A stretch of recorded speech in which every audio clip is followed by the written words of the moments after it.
Hey guys, thanks for taking time to click on my video and take a look.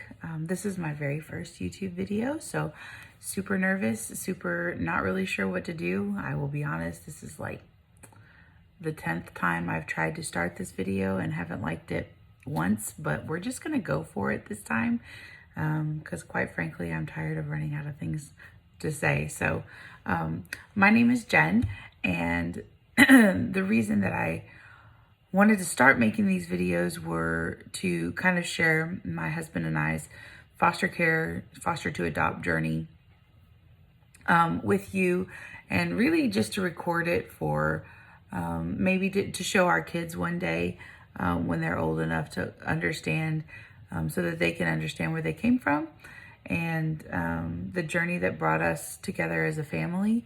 I have been watching so many incredible parents who have posted their own journeys, and they've been an incredible help for me, and especially, now in the time of COVID and with the pandemic that's going on, being able to socialize and really get that support from a foster community is not as easy as it used to be. So quite frankly, like, YouTube has been my support group, which is a little bit weird to say, but it's 2020, so anything can happen, right? So anyway, having been so supported and learned and gleaned so much from all these other parents that I have watched as they've gone through their journeys, really felt like it was important to share our journey, where we come from, where we are at currently, and then as things develop and as our story progresses, to be able to document that and share that with you. And hopefully you guys will find it useful. Like I said, I haven't done this before. I have no idea about running a YouTube channel or anything like that. So if you have questions, though, for sure post them in the comments. I will do my best to answer, do my best to respond as they come up. So with that, wanted to tell you a little bit about myself. I am 38 years old. My husband and I have been married for 5 years, almost 5 years. We got married in 2016, at the beginning of 2016, and knew from the time that we really, honestly, the time that we started dating, that we wanted to adopt. That was something that was in our hearts, whether we had biological children or not. Adoption was something that was important to us. And so decided very shortly after we got married in April. And, by November, we were like, yeah, let's go ahead and see if we can start a family. Didn't have any luck with biological children. Having said that, we didn't really try. We haven't done the fertility doctors or IVF or anything like that. That's just not really anything that we felt like was on our hearts to do. We kind of felt like we always knew we wanted to adopt, and that was really where our heart was. And so if God gave us biological children, then that was great, but we weren't going to go into any huge lengths to have them on our own. So we haven't had them, and that's okay. Like, we are okay with that. So in 2018, made the decision to go ahead and start researching adoption alternatives or opportunities, and started initially, and I think a lot of parents do, looking at domestic adoption or international adoption, adopting a baby from being picked by a birth mother to adopt the baby when the baby's born. And we went that route for, I want to say it was probably close to 6 months, just really researching it and looking into it and seeing if we could find an agency that we felt comfortable with. But in the end, really just felt like, as we learned about that, then there was always this in the back of what everybody was saying, but there's also the foster care system that, you have the opportunity to adopt from as well. And the more that we heard about that, the more we were drawn to that. So we made the change stopped looking at adoption options. Ooh, that's not easy to say. Kind of towards the end of 18, and then spent 2019 as like a transition year. I was finishing up my MBA. We were living away from family. We knew that if we were going to go through the foster care system and adopt a child or children from the foster care system, that we were going to need to have a strong support system around us. So we made the decision to sell our home where we were living, and then move down closer to my family, so that we could have that support system. So that was kind of all of 2019, and we did a lot of our training. I don't know if you guys are familiar with becoming licensed to foster, but there is a lot of training that goes into that, which is a really great thing. We picked a really great foster care agency that makes sure that the training is top notch, and so I felt a lot more prepared for the challenges that we were going to face adopting through the foster care system once we went through that training. So we did that all in 2019, and then got down here, got moved at the end of 2019. January 2020, hit the ground running, started getting all of our documentation together, all of our paperwork, getting the home study done. So that took 2.5 months, and we were licensed in March of this year. March 13th of 2020 was when we got licensed to be foster care parents. So a couple of things for those of you who are not all that familiar with the foster care system. There's 3 different ways that you can be matched with kids out of foster care. The first way is just by fostering, right? You have no intention of adopting. You're just providing a place and providing love for kids who need it while they're in the system. But the goal of foster care is always to be reunited with the biological family until that's not the goal, and so until the parental rights are terminated. So there's a lot of foster parents who just foster, and they don't have any intention of adopting. The other option is to foster to adopt, and this is where you are willing to take in kids regardless of whether they have had their parental rights terminated or not.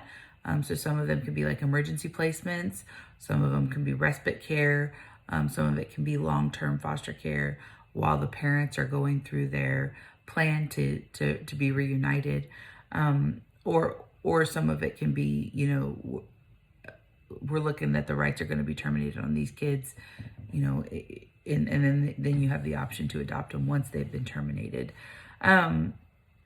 So those are kind of, and then you can just adopt straight from the foster care system kids that are already free for adoption.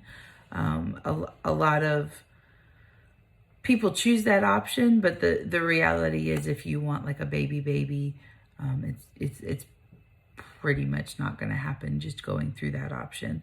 There's a lot of risk with the foster to adopt path, because you could have these kids in your home and be completely in love with them and expect that you are going to be able to adopt them, and then the plans change, and then reunification becomes the permanency plan for these kids. So you risk a lot. You risk your heart and your mental health, and there's a lot that goes into fostering to adopt, and that's where my husband and I are right now. So we chose to foster to adopt because we wanted the opportunity, if it came available, to have a young baby, young children, and we knew that opportunity was much higher if you do the foster to adopt path. And then in addition to that, we wanted a sibling group. We had already decided we want to go ahead and get a group of kids instead of just fostering one and then adopting and then grabbing another and fostering, and so we wanted a sibling group. We wanted to be able to provide a home for a group of kids who could potentially be split up otherwise. So that was the route that we decided to take. That was what we ultimately wound up doing. So we have 3 boys that we replaced with an hour after we got licensed. We got licensed at 10:30 in the morning, and by noon, they had sent us over the profile for these 4 boys, or 3 boys, I'm sorry, 3 boys. And they were just perfect. They were 1, 2, and 3 years old, literally like year apart, each one, within 30 days of each other's birthdays, all 3 of them. So and they're absolutely amazing. We got licensed on a Friday. The following Thursday, they were in our home. And the Wednesday after that, the whole state shut down for COVID. So we really feel like God worked the timing out perfectly. Had it been just a couple days earlier or later, we may not have been matched, and we may not have been able to get them because of the COVID situation. So we've been so blessed to have these boys in our home. They are unbelievable, and being a mom has been just the most incredible honor of my life. Like I just have fallen in love with these kids, and just love being a mom. So when we got them, or when we were matched with them, that first day we were told that they were free for adoption, that the rights had already been terminated, and that these kids were free for adoption. So we would have to do a 6-month trial period before we were eligible to adopt them, but that we could do that as soon as that 6 months was over. By a couple of days before we got them, they came back and said, oh no, they're not free for adoption. But the rights are set to be terminated. Trial's already been set in April, and they're going to terminate the rights. The judge just wanted to find adoptive homes. So, and I should preface this with saying that they have 2 older siblings. So our 3 boys are part of a sibling group of 5 kids. The oldest is an 8-year-old boy. He's adorable and sweet, just gentle, tender heart. He has some special needs, but he's an incredible kid. And then they have an older sister who is now 6, and she is spunky and beautiful and fantastic. And so they had already been placed in an adoptive home. So they had made the decision to split up the kids and put 2 of them in an adoptive home, and then the 3 boys were going to be put with us. So the judge didn't want to terminate the rights until all 5 kids had been put into adoptive homes. So we were kind of like that final piece of that puzzle. And so we went ahead and took them because they had guaranteed us that the rights were going to be terminated in April. A couple weeks after we got them, then we find out, oh no, the termination isn't scheduled for April. That's just a permanency hearing where we're going to tell the judge that they are all in adoptive homes and we're ready to move forward with termination, but termination isn't scheduled until June. So, that was a little bit of a kick in the gut, I think, because we, but they, again, consistently told us rights are going to be terminated. There's no way that they can go back to mom.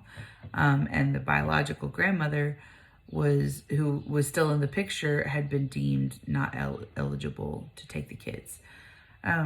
So go through those first 3 months, literally were just a whirlwind, just learning how to be a parent, learning and getting to know our kids getting to know us. There was a lot involved with that.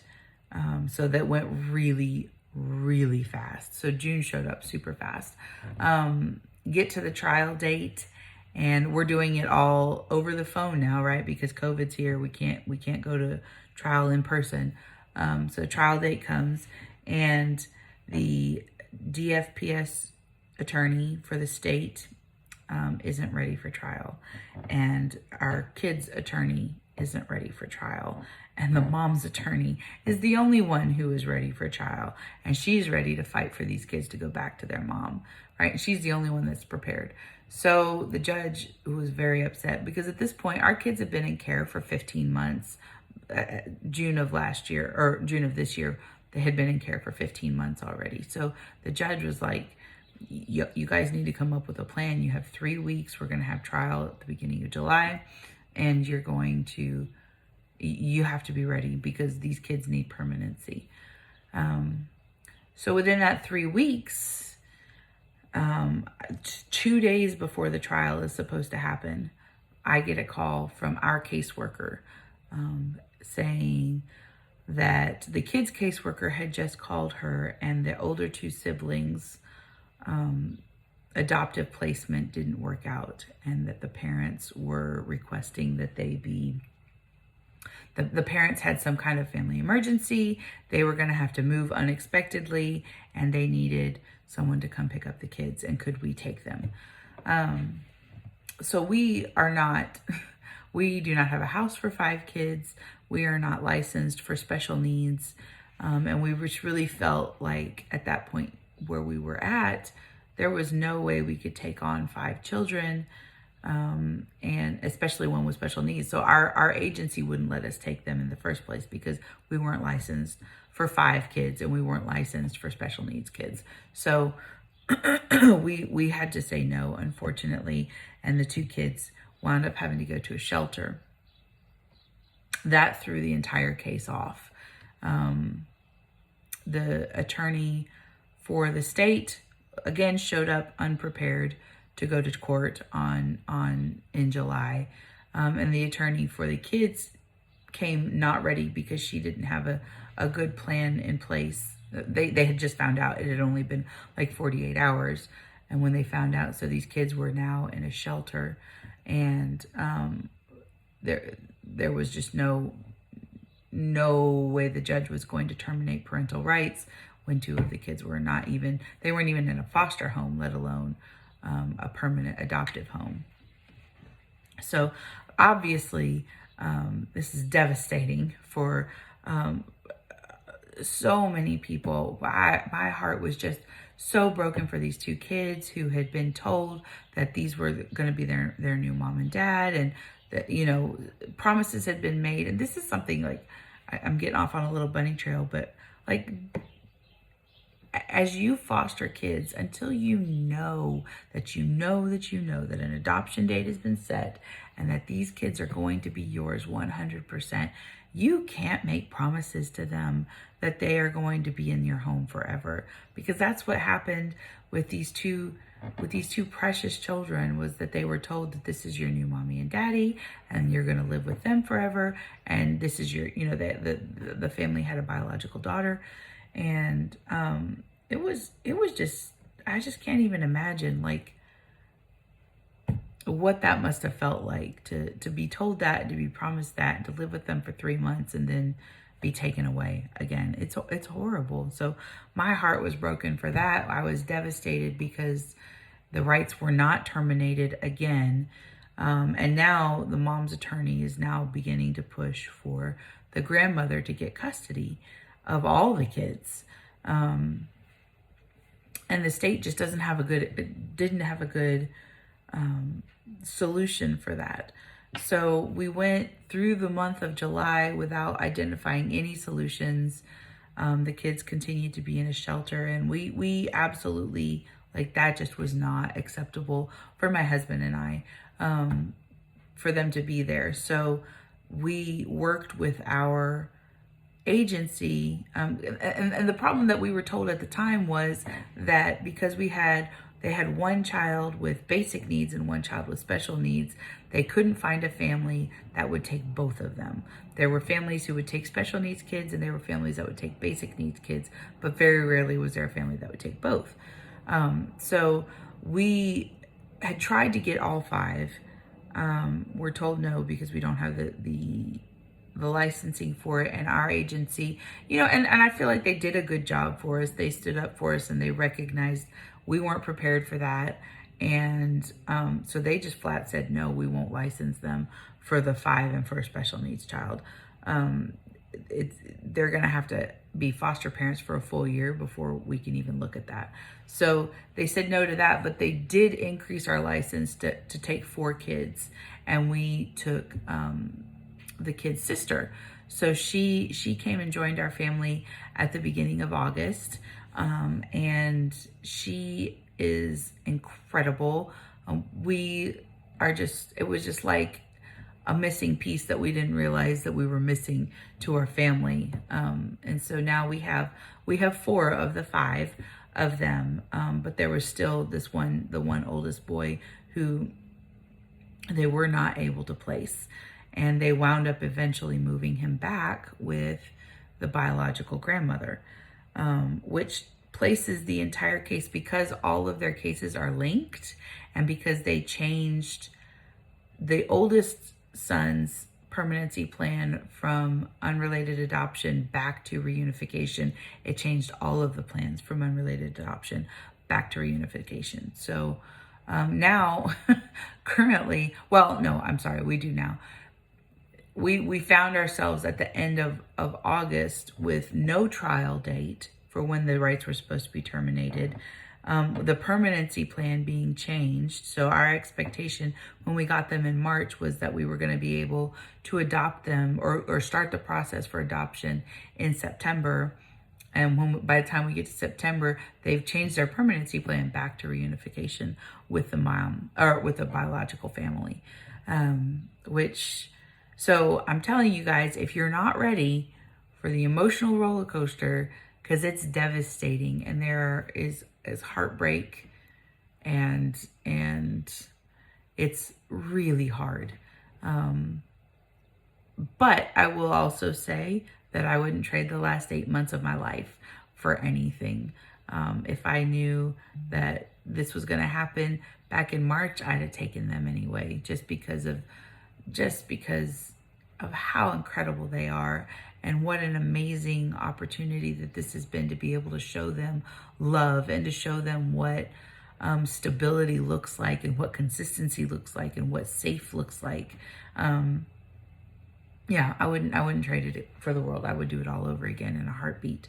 But that's kind of where we're at now. We had another permanency hearing in September, and that was where they told the judge that they want to move their oldest brother back to the grandmother's, see how he does for 2 to 3 months, and then they would look at starting to reunify the kids that were in our home, if everything was going well. So obviously that's not something that we feel is in the best interest of the kids. There are a lot of issues that I'm not allowed to go into regarding the biological family. And so there are some very significant concerns about the safety of the children should they be put back in that environment. I will say this, that the biological grandmother has worked so hard with the oldest son. And the issues that were there previous and the ones that we are concerned about don't have anything to do necessarily with the environment that they're in being a violent one. It has to do with the number of kids that there are, and the ability of people to take care of that many kids at once. So while I think that things are going really good for their oldest brother, there are just some genuine concerns about them being able to integrate safely back into that family. So we are, we document the concerns that we have. We have conversations with the kids' CASA, who is their court-appointed special advocate, and we work with the kids' attorneys just to make sure that we're all on the same page for what we want to recommend. Their next permanency hearing is in December, next week actually. It's December. So I think that's going to be really telling. They have scheduled the new trial date for January 7th. Whether the attorneys come prepared or not, I don't know. It's not been a really good track record so far. So I really would be surprised if the trial actually happens on the 7th.